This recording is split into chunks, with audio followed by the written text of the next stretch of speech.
ఓం శాంతి. 12వ తారీఖు సెప్టెంబర్ నెల 2021. అవ్యక్త బాప్దాదా రివైజ్ కోర్స్ 19/3/1988. యాద్ మే రమణీకత లానే కి యుక్తియా. స్మృతిలో రమణీకతను తీసుకొచ్చేందుకు యుక్తులు. आज विधाता वरदाता बाप दादा अपने मास्टर विधाता वरदाता बच्चों को देख रहे हैं. ఈరోజు విధాత వరదాత బాప్ దాదా తన మాస్టర్ విధాత వరదాత పిల్లలను చూస్తున్నారు. హర్ ఏక్ బచ్చా విధాత भी बने हो तो వరదాత भी बने हो. ప్రతి ఒక్క పిల్లలు విధాతగా అయ్యారు మరియు వరదాతగా కూడా అయ్యారు. साथ साथ बाप दादा देख रहे थे कि बच्चों का मर्तबा कितना महान है. इस संगम युग के ब्राह्मण जीवन का कितना महत्व है. అలాగే బాప్ దాదా చూస్తున్నారు పిల్లల యొక్క గౌరవం ఎంత గొప్పది, ఈ సంగం యుగం యొక్క బ్రాహ్మణ జీవితం ఎంత మహత్వమైనది. विधाता वरदाता के साथ विधि विधाता भी आप ब्राह्मण हो. విధాత వరదాతతో పాటు విధి విధాతలు కూడా బ్రాహ్మణులైన మీరే. आपकी हर विधि सतयुग में कैसे परिवर्तित होती है वो पहले सुनाया है. మీ యొక్క ప్రతి విధి సత్యుగం నుండి ఎలా పరివర్తన అవుతుందో అది ముందు వినిపించారు. इस समय के हर कर्म की विधि भविष्य में चलती ही है. ఈ సమయంలో ప్రతి కర్మ యొక్క విధి భవిష్యత్తులో నడుస్తుంది. लेकिन द्वापर के बाद भी भक्ति मार्ग में इस समय के श्रेष्ठ कर्मों की विधि भक्ति मार्ग की विधि बन जाती है. ఈ సమయం యొక్క ప్రతి కర్మ యొక్క విధి భవిష్యత్తులో నడుస్తూనే ఉంటుంది. కానీ ద్వాపర యుగం తర్వాత కూడా భక్తి మార్గంలో ఈ సమయం యొక్క శ్రేష్ఠ కర్మల యొక్క విధి భక్తి మార్గం యొక్క విధి అవుతుంది. तो पूज्य रूप में भी इस समय की विधि जीवन के श्रेष्ठ विधान के रूप में चलती है. మరి పూజ్య రూపంలో కూడా ఈ సమయం యొక్క విధి జీవితం యొక్క శ్రేష్ఠ విధానం రూపంలో నడుస్తుంది. మరియు పూజారి మార్గంలో అంటే భక్తి మార్గంలో కూడా మీ యొక్క ప్రతి విధి నీతి లేక రీతిలో నడుస్తూ వస్తుంది. తో విధాత వరదాత और విధి విధాత भी हो. కాబట్టి మీరు విధాత వరదాత మరియు విధి విధాతలు కూడాను. आपके मूल सिद्धांत సిద్ధి ప్రాప్త होने के साधन बन जाते हैं. మీ యొక్క మూల సిద్ధాంతం సిద్ధిని ప్రాప్తింప చేసుకునేందుకు సాధనమవుతుంది.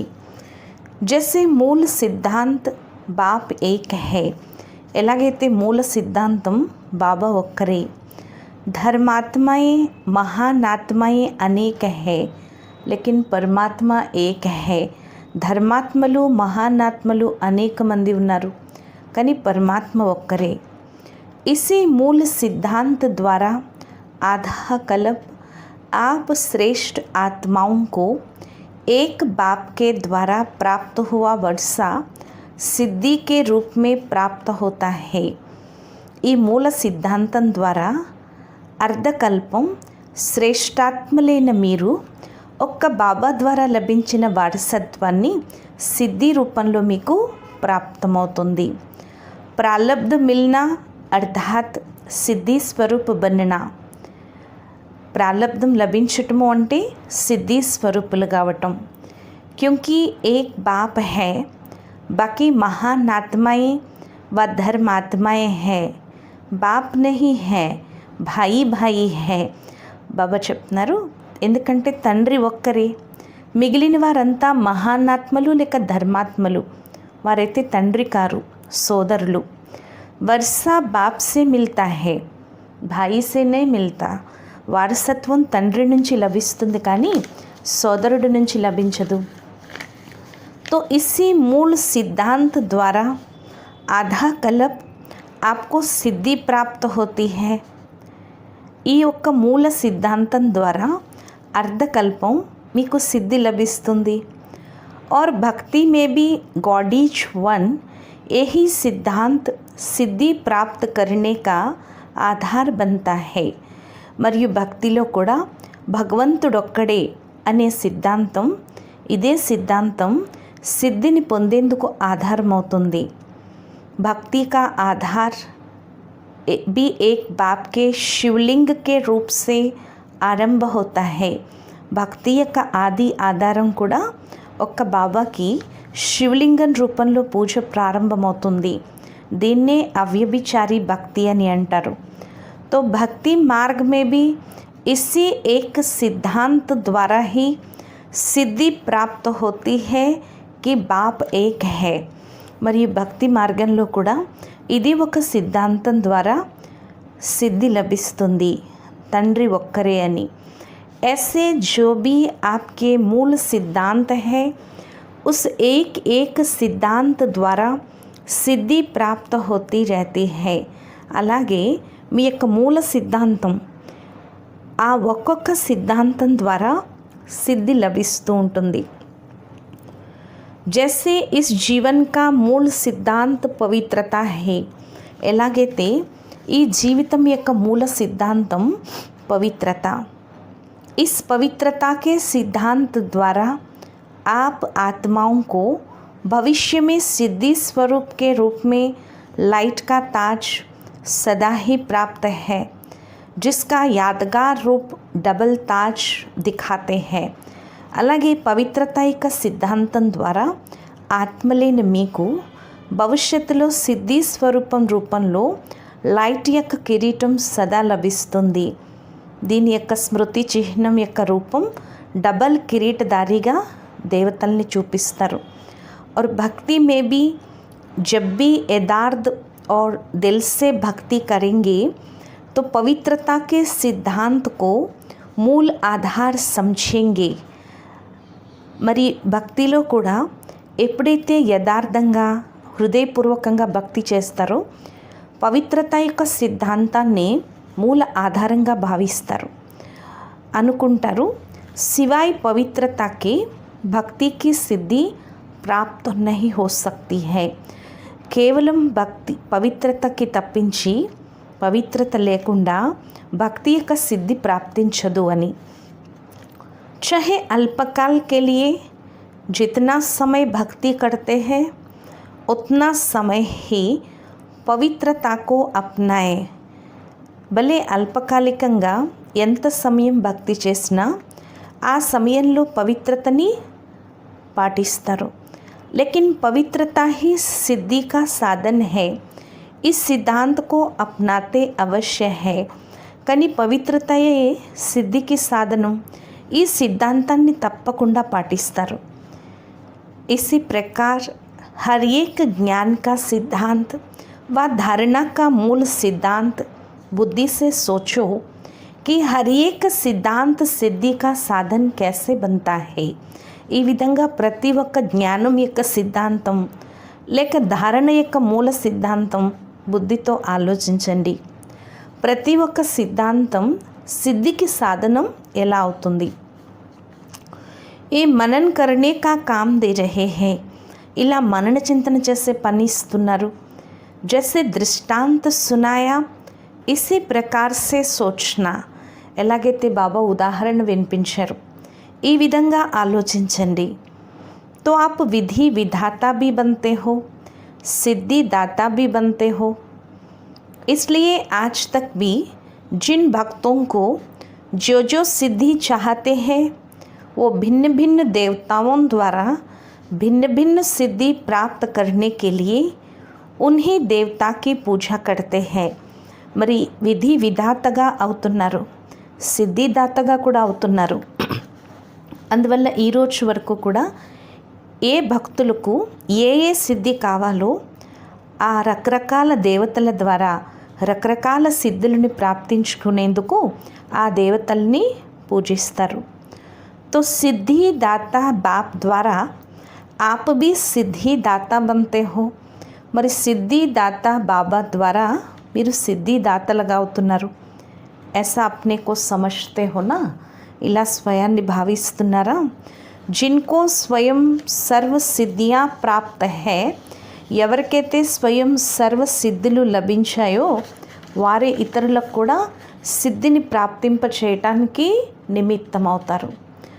సిద్ధి ఖరాబ్ చీజ్ నహీ హై, క్యూంకి ఆప్కి రిద్ధి సిద్ధి నహీ హై. సిద్ధి ఖరాబ్ వస్తువు కాదు, ఎందుకంటే మీకు రిద్ధి సిద్ధి లేదు. रिद्धि सिद्धि जो होती है वो अल्पकाल के लिए प्रभावशाली होते हैं. रिद्धि सिद्धि ఏదైతే ఉందో అది అల్పకాలికం కోసం ప్రభావశాలిగా అవుతారు.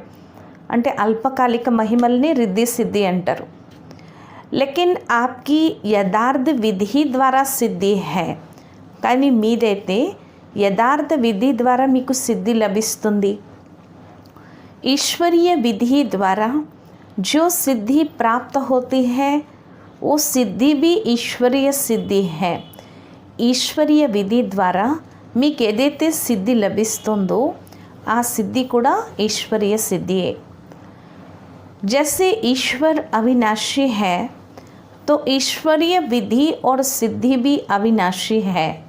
ఎలాగైతే ఈశ్వరుడు అవినాశి మరియు ఈశ్వరీయ విధి మరియు సిద్ధి కూడా అవినాశియే. रिद्धि सिद्धि दिखाने वाले स्वयं भी अल्पज्ञ आत्मा है, उन्हों की सिद्धि भी अल्पकाल की है. रिद्धि सिद्धि చూపించేవారు స్వయం అల్పజ్ఞ ఆత్మలు, వారి యొక్క సిద్ధి కూడా అల్పకాలికంగానే ఉంటుంది. लेकिन आपकी सिद्धि सिद्धांत की विधि द्वारा सिद्ध है, इसलिए आधा कल्प स्वयं सिद्धि स्वरूप बनते हो. కానీ మీ యొక్క సిద్ధి సిద్ధాంతం యొక్క విధి ద్వారా లభించిన సిద్ధి, అందువల్ల అర్ధకల్పం మీరు స్వయం సిద్ధి స్వరూపులుగా అవుతున్నారు. అర్ధకల్పం యొక్క సిద్ధాంతం ద్వారా భక్తాత్మలు యథాశక్తి ఫలాన్ని ప్రాప్తించుకోవటం లేక సిద్ధిని ప్రాప్తించుకునేందుకే వస్తారు. क्योंकि भक्ति की शक्ति भी समय प्रमाण कम होती आती है. ఎందుకంటే భక్తి యొక్క శక్తి కూడా సమయ ప్రమాణం తగ్గుతూ వస్తుంది. सतो प्रधान भक्ति की शक्ति भक्त आत्माओं की सिद्धि की अनुभूति आजकल के भक्तों से ज़्यादा कराती है. सतो प्रधान భక్తి యొక్క శక్తి భక్తాత్మలకు సిద్ధి యొక్క అనుభూతి ఈ రోజుల్లో భక్తులకి ఎక్కువ అనుభవం చేయిస్తుంది. इस समय की भक्ति तमो प्रधान भक्ति होने के कारण ना यथार्थ सिद्धांत रहा है ना सिद्धि रही है. ఈ సమయం యొక్క భక్తి తమో ప్రధాన భక్తి కారణంగా యథార్థ సిద్ధాంతము లేదు, సిద్ధి కూడా లేదు. तो इतना नशा रहता है कि हम कौन हैं, మరి ఇంత నష ఉందా మేమెవరు అని सदा इस श्रेष्ठ स्वमान की स्थिति की सीट पर सेट रहते हो. सदा ఈ శ్రేష్ఠ స్వమానం యొక్క స్థితి అనే సీట్పై సెట్ అయి ఉన్నారా? कितनी ऊंची सीट है, ఇది ఎంత ఉన్నతమైన సీటు. जब इस स्थिति के सीट पर सेट रहते हो तो बार बार अपसेट नहीं होंगे. ఎప్పుడైతే ఈ స్థితి అనే సీట్పై సెట్ అయి ఉంటారో అప్పుడు మాటి మాటికి అప్సెట్ అవరు అని చెప్తున్నారు బాబా. ఏ పొజిషన్ హేనా, ఇది పొజిషన్ కదా. కిత్నా బడా పొజిషన్ హే, ఎంత పెద్ద పొజిషన్. విధి విధాన్ సిద్ధిదాता, విధి విధానం సిద్ధిదాता. तो जब इस पोजीशन में स्थित होंगे तो माया आपोजिशन नहीं करेगी. మరి ఎప్పుడైతే ఈ పొజిషన్లో స్థితులు అవుతారో మాయా ఆపోజిషన్ చేయదు. సదా హీ సేఫ్ రహేంగి, సదా క్షేమంగా ఉంటారు. अपसेट होने का कारण ही ये है कि अपनी श्रेष्ठ स्थिति की सीट से साधारण स्थिति में आ जाते हो. अपसेट అవ్వడానికి ఇదే కారణం. మీ శ్రేష్ఠ స్థితి అనే సీట్ నుండి సాధారణ స్థితిలోకి వచ్చేస్తున్నారు.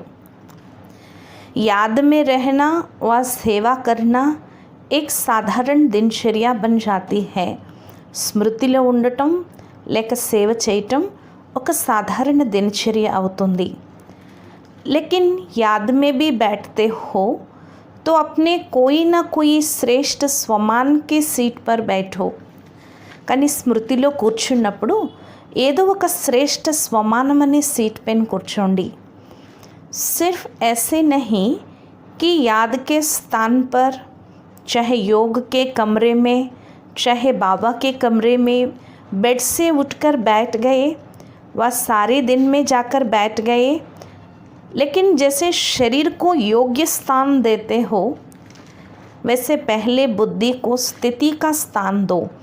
బాబా చెప్తున్నారు, అలా కాకుండా కేవలం స్మృతి యొక్క స్థానంలో ఏదో ఒక శ్రేష్ఠ స్వమానం అనే సీట్పై కూర్చోండి. అంతేకాకుండా స్మృతి యొక్క స్థానంలో అంటే బాబా రూమ్లోనూ యోగం రూమ్లోనూ లేచి కూర్చున్నారు, రోజంతా వెళ్ళి కూర్చున్నారు అంటే శరీరానికి యోగ్య స్థానాన్ని ఇస్తున్నారు. అలా బుద్ధికి కూడా స్థితి అనే స్థానాన్ని ఇవ్వండి. పహలే ఏ చెక్ కరో బుద్ధి కో స్థాన్ ఠీక్ దియా. ముందుది చెక్ చేసుకోమంటున్నారు బాబా. బుద్ధికి సరైన స్థానాన్ని ఇచ్చారా? తో ఈశ్వరీయ నష సీట్ సే స్వతా హీ ఆతా హై. ఈశ్వరీయ నష సీట్ నుంచే స్వతహాగా వస్తుంది. ఆజ్కల్ బీ కుర్సీ కా నషా कहते हैं ना. ఈ రోజుల్లో కుర్చీ యొక్క నష అంటారు కదా. आपका तो श्रेष्ठ स्थिति का आसन है. మరి మీకైతే శ్రేష్ఠ స్థితి అని ఆసనం ఉంది. कभी मास्टर बीज रूप की स्थिति के आसन पर सीट पर सेट हो, कभी अव्यक्त फरिश्ते की सीट पर सेट हो, विश्व कल्याणकारी स्थिति की सीट पर सेट हो. ऐसे हर रोज़ भिन्न भिन्न स्थिति के आसन पर व सीट पर सेट होकर बैठो. అప్పుడప్పుడు మాస్టర్ బీజ్ రూప స్థితి అనే ఆసనంపై కూర్చోండి, సీట్పై సెట్ అవ్వండి. అప్పుడప్పుడు అవ్యక్త ఫరిష్తా సీట్పై సెట్ అవ్వండి. అప్పుడప్పుడు విశ్వ కళ్యాణకారి స్థితి అనే సీట్పై సెట్ అవ్వండి. ఇలా ప్రతిరోజు రకరకాల స్థితి అనే ఆసనంపై లేక సీట్పై సెట్ అయి కూర్చోండి. అగర్ కిసీ కో భీ సీట్ సెట్ నహీ హోతీ హై తో హల్చల్ కర్తే హై నా. కభీ ऐसा కరేంగే కభీ వైసా కరేంగే. ఒకవేళ ఎవరైనా సీట్పై సెట్ అవ్వకపోతే అలజడి చేస్తారు కదా, అప్పుడప్పుడు ఇలా చేస్తారు, అప్పుడప్పుడు అలా చేస్తారు. तो ये बुद्धि भी हलचल में तब आती है जब सीट पर सेट नहीं होते. ఎప్పుడైతే సీట్పై సెట్ అవ్వరో అప్పుడు బుద్ధి కూడా అలజడిలోకి వస్తుంది.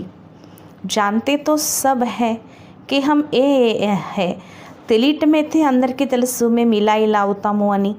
अगर अभी ये पूछे कि आप कौन हैं तो लंबी लिस्ट अच्छी निकल जाएगी. ఒకవేళ ఇప్పుడే మీరు ఎవరని అడిగితే పెద్ద లిస్టు తీస్తారు. लेकिन हर समय जो जानते हो वो अपने को मानो. కానీ ప్రతి సమయం మీకు ఏదైతే తెలుసో అది ఒప్పుకోండి. సిర్ఫ్ జానో నహీ మానో. కేవలం తెలుసుకోవటం కాదు, ఒప్పుకోండి. क्योंकि जानने से सूक्ष्म में खुशी तो रहती है. हाँ मैं ये हूँ. ఎందుకంటే తెలుసుకోవటం ద్వారా సూక్ష్మంగా సంతోషం ఉంటుంది, హా నేను ఇది అని. లేకిన్ మాన్నే సే శక్తి ఆతి హై. కానీ ఒప్పుకోవటం ద్వారా శక్తి వస్తుంది. और मानकर चलने से नशा रहता है. ఒప్పుకుని నడవటంలో నష ఉంటుంది. जैसे कोई भी पोजीशन वाले जब सीट पर सेट होते हैं तो खुशी होगी लेकिन शक्ति नहीं होगी. ఎలాగైతే ఎవరైనా పొజిషన్ వాళ్ళు ఎప్పుడైతే సీట్పై సెట్ అవుతారో అప్పుడు ఖుషి ఉంటుంది కానీ శక్తి ఉండదు. तो जानते हो लेकिन मान कर चलो और बार बार अपने से पूछो, चेक करो कि सीट पर सेट हूँ या साधारण स्थिति में नीचे आ गया. బాబా అంటున్నారు, తెలుసుకున్నారు, ఒప్పుకుని నడవండి. మాటి మాటికి స్వయాన్ని ప్రశ్నించుకోండి, చెక్ చేసుకోండి. సీట్పై సెట్ అయి ఉన్నానా లేక ఇలా సాధారణ స్థితిలో కిందకు వచ్చేస్తున్నానా. जो औरों को सिद्धि देने वाले हैं वो स्वयं हर संकल्प में हर कर्म में सिद्धि स्वरूप अवश्य होंगे, दाता होंगे. ఎవరైతే ఇతరులకు సిద్ధినిచ్చేవారో వారు స్వయం ప్రతి సంకల్పంలో ప్రతి కర్మలో తప్పకుండా సిద్ధి స్వరూపులై ఉంటారు, దాతలుగా అయి ఉంటారు. सिद्धिदाता कभी ये सोच भी नहीं सकते कि जितना पुरुषार्थ करते हैं व मेहनत करते हैं इतनी సిద్ధి దిఖాయి नहीं देते हैं. సిద్ధిదాతలు ఎప్పుడు ఇలా ఆలోచించరు. ఎంత పురుషార్థం చేస్తున్నాము, శ్రమ పడుతున్నాము, కానీ ఇంత సిద్ధి కనిపించట్లేదు అని. బాబా చెప్తున్నారు, ఎంత స్మృతిలో అభ్యాసం చేస్తున్నాం కానీ సిద్ధి అనుభవం కావట్లేదు. इससे सिद्ध है कि सीट पर सेट होने की विधि यथार्थ नहीं है. దీన్ని బట్టి ఏం నిరూపించబడుతుంది? సిద్ధి యొక్క సీట్పై సెట్ అయ్యే విధి యథార్థం కాదు అని. రమణీక్ జ్ఞాన్ హై, జ్ఞానం రమణీకమైంది. రమణీక్ అనుభవ్ స్వదా ही सुस्ती को भगा देता है. రమణీక అనుభవం స్వతహాగానే సోమర్తనాన్ని పారిపోయేలా చేస్తుంది. ये तो कई कहते हैं ना, वैसे नींद नहीं आएगी लेकिन योग में नींद अवश्य आएगी. ఇలా చాలామంది అంటారు చూడండి, మామూలుగా అయితే మాకు నిద్ర రాదు కానీ యోగంలో కూర్చుంటే మాత్రం తప్పకుండా నిద్ర వచ్చేస్తుంది. ఏ క్యూ హోతా హై, ఇలా ఎందుకు జరుగుతుంది? ऐसी बात नहीं कि थकावट है, అలసట అనే విషయం కాదు. लेकिन रमणीक रीति से और नेचुरल रूप से बुद्धि को सीट पर सेट नहीं करते हो. అంటే రమణీక రీతిలో కానీ లేక న్యాచురల్ రూపంలో కానీ బుద్ధిని సీట్ పైన సెట్ చేయట్లేదు. तो सिर्फ एक रूप से नहीं लेकिन వెరైటీ రూప్ से సెట్ करो. కేవలం ఒక్క రూపంతో కాదు, వెరైటీ రూపంలో సెట్ చేయండి. वही चीज़ अगर वैरायटी रूप से परिवर्तन कर यूज़ करते हैं तो दिल खुश होती है. అదే వస్తువు వెరైటీ రూపంలో పరివర్తన చేసి ఉపయోగిస్తే హృదయం ఎంతో సంతోషిస్తుంది. చాహే బడియా చీజ్ హో, చాలా విలువైన వస్తువు, अगर एक ही चीज़ बार बार खाते रहो देखते रहो तो क्या होगा. చూడండి, చాలా విలువైన వస్తువు, చాలా వెరైటీ, అదే వస్తువుని మీరు మాటి మాటికి తింటూ దాన్నే చూస్తుంటే ఏమనిపిస్తుంది? బోర్ కొడుతుంది కదా. అలాగే బీజరూపులు అవ్వండి, అప్పుడప్పుడు లైట్ హౌస్ అవ్వండి, అప్పుడప్పుడు మైట్ హౌస్ అవ్వండి, అప్పుడప్పుడు వృక్షం యొక్క బీజరూపీ స్థితిలో కూర్చోండి. कभी सृष्टि चक्र के ऊपर टॉप पर खड़े होकर सभी को शक्ति दो. అప్పుడప్పుడు సృష్టి చక్రం పైన టాప్ పైన నిలబడి అందరికీ శక్తినివ్వండి. जो भिन्न भिन्न टाइटल मिलते हैं वो रोज भिन्न भिन्न टाइटल अनुभव करो. ఏవైతే రకరకాల టైటిల్స్ లభిస్తాయో ప్రతిరోజు రకరకాల టైటిల్స్ని అనుభవం చేసుకోండి. कभी नूरे रतन बनो, बाप के नैनों में समाया हूँ, ఈ స్వరూప్కి అనుభూతి కరో. అప్పుడప్పుడు బాబా యొక్క కంటి రత్నం కింద అవ్వండి, బాబా యొక్క నయనాల్లో ఇమిడిపోయాను అనే స్వరూపాన్ని అనుభవం చేసుకోండి. కభీ మస్తక్ మణి బనో, అప్పుడప్పుడు మస్తక్ మణి అయిపోండి, అప్పుడప్పుడు హృదయ సింహాసనాధికారి అవ్వండి. ఇలా రకరకాల స్వరూపాలు అనుభవం చేసుకోండి. వెరైటీ కరో తో రమణీకత ఆయేగి. ఇలా వెరైటీ చేసినట్లయితే రమణీకత వస్తుంది. బాప్ దాదా रोज मुरली में भिन्न भिन्न टाइटल देते हैं. బాప్ దాదా రోజు మురళిలో రకరకాల టైటిల్స్ ఇస్తారు. ఎందుకు ఇస్తారు? అదే సీట్ పై సెట్ అవ్వండి, మధ్య మధ్యలో చెక్ చేసుకోండి. పహలే भी सुनाया था कि ये भूल जाते हो, ముందు కూడా వినిపించారు కదా, ఇది మర్చిపోతున్నారు. 6 घंटे 8 घंटे बीत जाते हैं, 6 గంటలు 8 గంటలు గడిచిపోతున్నాయి. फिर सोचते हो, తిరిగి ఆలోచిస్తున్నారు, అందువల్ల ఉదాసీనం అయిపోతున్నారు, సగం రోజు వెళ్ళిపోయింది అని. నేచురల్ అభ్యాస హో జాయ్, నేచురల్ అభ్యాసం అవ్వాలి. అప్పుడే విధి విధాతగా లేక సిద్ధి దాతగా అయి విశ్వాత్మల కళ్యాణం చేయగలరు. సంజా, అర్థమైందా అని అడుగుతున్నారు బాబా. అచ్చా, ఆజ్ మధుబన్ వాలోం కా దిన్ హై, ఈరోజు మధుబన్ నివాసీల రోజు. డబల్ విదేశీ అప్నే సమయ కా ఛాన్స్ దే రహే హై, డబల్ విదేశీలు కూడా తమ సమయం యొక్క ఛాన్స్ ఇస్తున్నారు. క్యూంకి మధుబన్ నివాసియోం కో దేఖ్ కర్ ఖుష్ హోతే హై, ఎందుకంటే మధుబన్ నివాసీల్ని చూసి సంతోషిస్తారు. మధుబన్ వాలోం కో కహతే హై మహిమా నహీ కరో, మహిమా బహుత్ సునీ హై. మధుబన్ నివాసీలు అంటారు మహిమ చేయొద్దు, మహిమ చాలా విన్నాము అని. మహిమా సున్తే హీ మహాన్ బన్ రహే హై, మహిమ వింటూ వింటూ మహాన్గా అయిపోతున్నారు. క్యూంకి ఏ స్మృతి హీ డాల్ బన్ జాతి హై, ఎందుకంటే ఈ మహిమయే డాల్ అవుతుంది. జैसे युद्ध में సేఫ్టీ కా సాధన్ డాల్ హోతీ హై నా, ఎలాగైతే యుద్ధంలో సేఫ్టీ యొక్క సాధనం డాల్ ఉంటుంది కదా, तो ये महिमा भी स्मृति दिलाती है कि हम कितने महान हैं. ఈ మహిమే స్మృతినిప్పిస్తుంది మేము ఎంత మహాన్నాత్మలము అని. మధుబన్ సిర్ఫ్ మధుబన్ నహీ హై, లేకిన్ మధుబన్ హై విశ్వ की స్టేజ్. మధుబన్ అంటే మధుబన్ కాదు, కేవలం విశ్వం యొక్క స్టేజ్. మధుబన్ में रहना అర్థాత్ విశ్వ की స్టేజ్ पर रहना है. మధుబన్లో ఉండటము అంటే విశ్వం యొక్క స్టేజ్ పైన ఉండటం. तो जो स्टेज पर रहता है वो कितना अटेंशन से रहता है. చూడండి, ఎవరైతే స్టేజ్ పైన ఉంటారో వాళ్ళు ఎంత అటెన్షన్తో ఉంటారో. సాధారణ రీతి से कोई किसी भी स्थान पर रहता है तो इतना अटेंशन नहीं रहता है. సాధారణ రీతిలో ఎవరైనా ఏదైనా స్థానంలో ఉంటే ఎంత అటెన్షన్ ఉండదు. लेकिन जब स्टेज पर आएगी तो हर समय हर कर्म पर इतना ही अटेंशन रहेगा. కానీ ఎప్పుడైతే స్టేజ్ పైకి వస్తారో అప్పుడు ప్రతి సమయం ప్రతి కర్మ పైన ఇంత అటెన్షన్ ఉంటుంది. तो मधुबन विश्व की स्टेज है. మరి మధుబన్ విశ్వానికి స్టేజ్. చారోं ఓర్ की नज़र मधुबन के ऊपर ही है. నలువైపులా ఉండేవారి దృష్టి మధుబన్ పైనే ఉంది.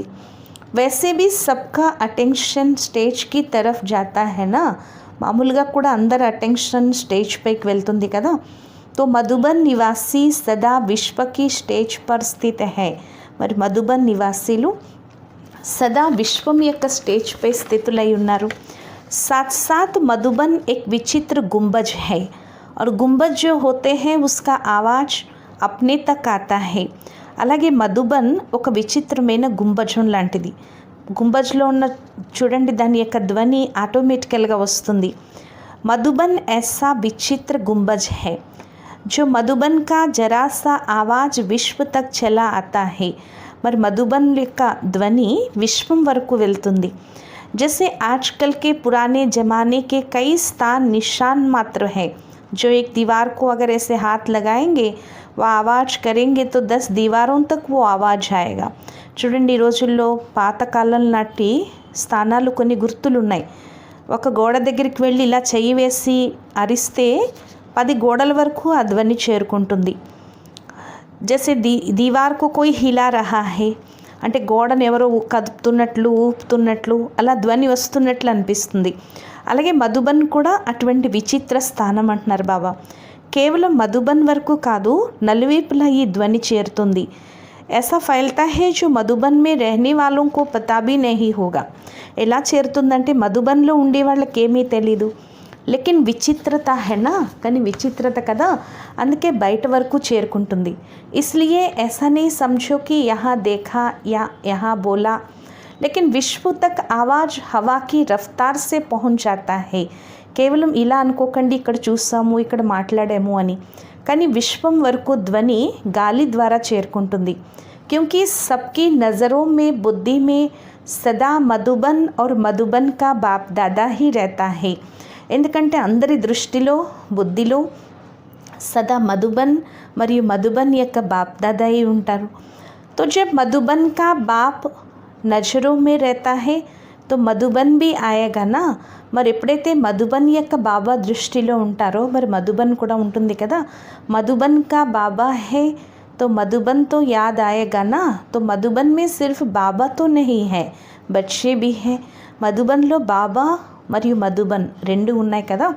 మధుబన్లో సిర్ఫ్ కేవలం బాబా కాదు, పిల్లలు కూడా ఉన్నారు.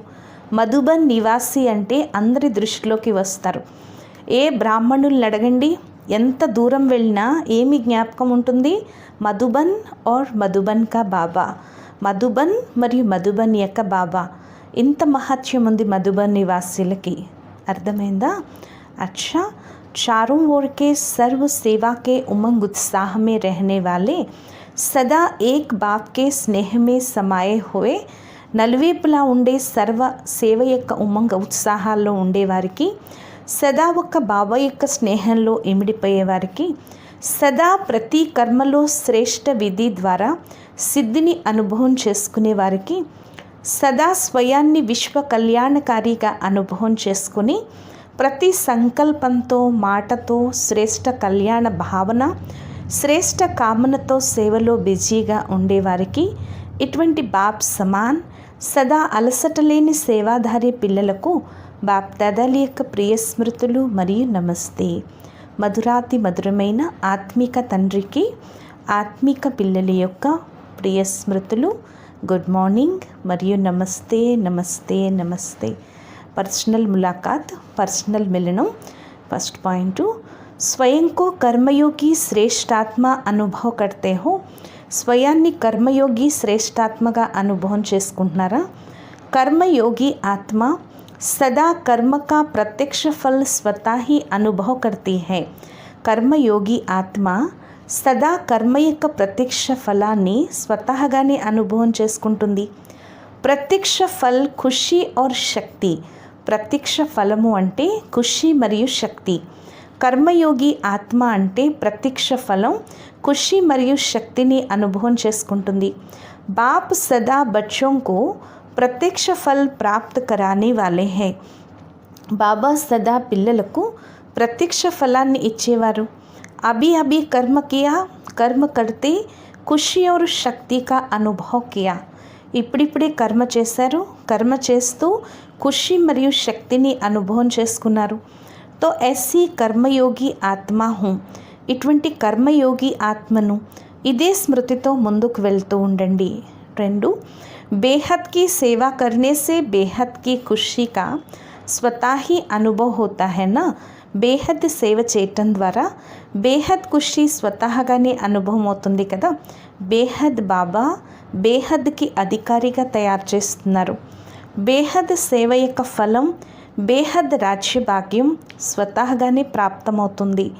ఎప్పుడైతే బేహద్ స్థితిలయ్యి సేవ చేస్తారో, ఏ ఆత్మలకైతే నిమిత్తమవుతారో వారి యొక్క ఆశీస్సులు ఆత్మలో శక్తి ఖుషిని అనుభూతి చేయిస్తాయి. ఒకే స్థానంలో కూర్చుని బేహద్ సేవ యొక్క ఫలం లభిస్తుంది. ఈ బేహద్ నషాలో బేహద్ ఖాతాని జమ చేసుకుంటూ ముందుకు వెళ్ళండి. वरदानमु. सेकंड में देह रूपी चेले से न्यारा बन कर्म भोग पर विजय प्राप्त करने वाले सर्वशक्ति संपन्न भव. సెకండ్లో దేహం అనే వస్త్రం నుండి అతీతమై कर्म भोगम पे विजयाన్ని పొందే सर्वशक्ति संपन्न भव. जब कर्म भोग का जोर होता है, कर्मेंद्रियां कर्म भोग के वश अपनी तरफ आकर्षित करती हैं. ఎప్పుడైతే కర్మభోగం ఎక్కువైపోతుందో కర్మేంద్రియాలు కర్మభోగానికి వశమయ్యి తమ వైపుకి ఆకర్షితం చేసుకుంటాయి. అర్థాత్ జిస్ సమయ బహుత్ దర్ద్ హో రహా హో, అంటే ఏ టైంలో అయితే నొప్పి ఎక్కువవుతుందో ఆ సమయంలో కర్మభోగాన్ని కర్మయోగంలో పరివర్తన చేసేవారు సాక్షి అయ్యి కర్మేంద్రియాలతో అనుభవించేవారే సర్వశక్తి సంపన్న అష్టరత్న విజయులు అని అంటారు. इसके लिए बहुत समय का देह रूपी चेले से न्यारा बनने का अभ्यास हो. దీనికోసం చాలా సమయం దేహం అనే వస్త్రం నుండి అతీతంగా అభ్యాసం చేయాలి. ఏ వస్త్ర दुनिया की व माया की आकर्षण में टाइट अर्थात खींचा हुआ ना हो तब सहज उतरेगा. ఈ వస్త్రము ప్రపంచం యొక్క లేక మాయ యొక్క ఆకర్షణలో టైట్ అయిపోయి ఉండకూడదు, ఆకర్షించే విధంగా ఉండకూడదు. అప్పుడే సహజంగా దీన్ని మనం వదిలేయగలుగుతాం. స్లోగన్. सर्व का मान प्राप्त करने के लिए निर्माणचित बनो. నిర్మాణత మహంతా की निशानी है. సర్వుల గౌరవాన్ని పొందేందుకు నిర్మాణచిత్తులుగా అవ్వండి. నిర్మాణతయే మహాన్నతకి గుర్తు. అచ్చా. ఓం శాంతి.